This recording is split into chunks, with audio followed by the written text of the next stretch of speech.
Mr. Thompson. Thank you, Mr. Chairman. Thank you for holding the hearing. And all the witnesses, thank you very, very much for being here. And as you know, and as most of my colleagues have already stated, there are a gazillion stories out there that I think reflect this, this situation. I had one just recently. A staff person of mine went to the emergency room. He has insurance. His insurance covered nearly everything, including a CAT scan. But a few weeks later, he got 2 separate bills from physicians he never saw and didn't ask to see. They reviewed some of his test results. And the bill for those 2 physicians was larger than the bill for his total ER visit. It's also alarming that, according to one study, 20% of hospital visits, 1 of every 5 of those visits began in the ER, resulted in a surprise bill. So I'm glad that we all agree that we need to fix it. That's the easy thing. The hard part is to figure out what it's going to be. Mr. Nichols, in your testimony, you expressed support for private negotiation between insurers and providers. You also mentioned that fixed payment rates could undermine access to in-network providers. Can you talk a little bit about how that might work? Why might a fixed rate approach lead to smaller, less inclusive networks? Yes, I think our concern there, and by the way, your situation with your staff is, I think what we're all suggesting would hopefully solve that problem. They would not have gotten, in terms of their obligations, bills from those out-of-network doctors.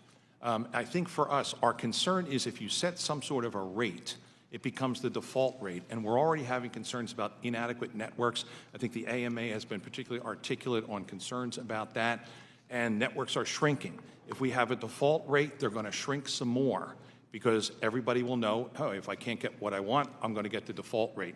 That's not good for anybody. We need larger networks, more robust networks.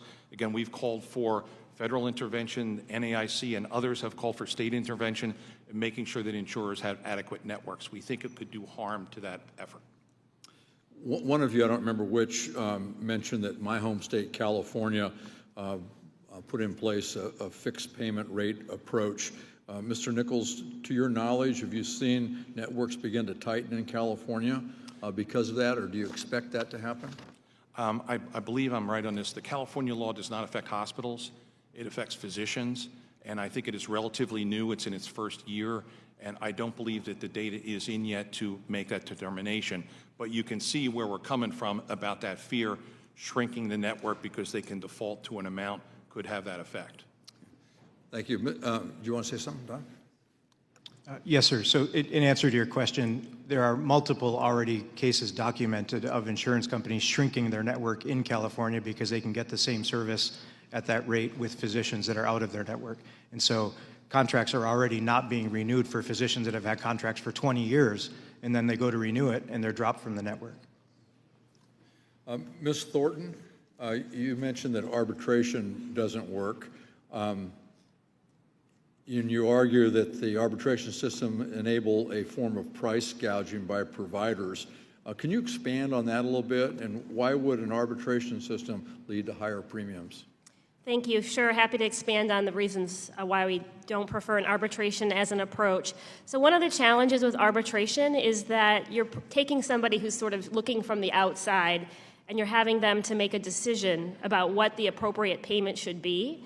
And a lot of times some of the state laws have very narrow sort of things that the arbitrator can consider when they have to make their decision, say what the sticker price was or the build charge was or what the similar providers would be providing for that service.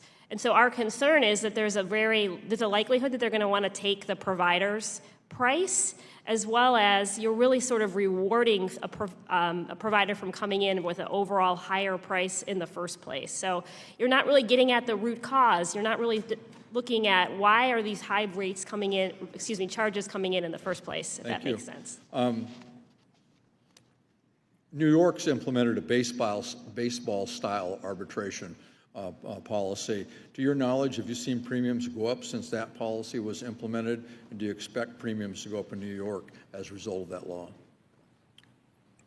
So to my knowledge, a recent study from Georgetown did show that premiums have come down since that rule was put in place. However, as I mentioned before, there were a lot of other extenuating circumstances with the prior approach that may have led to that decrease.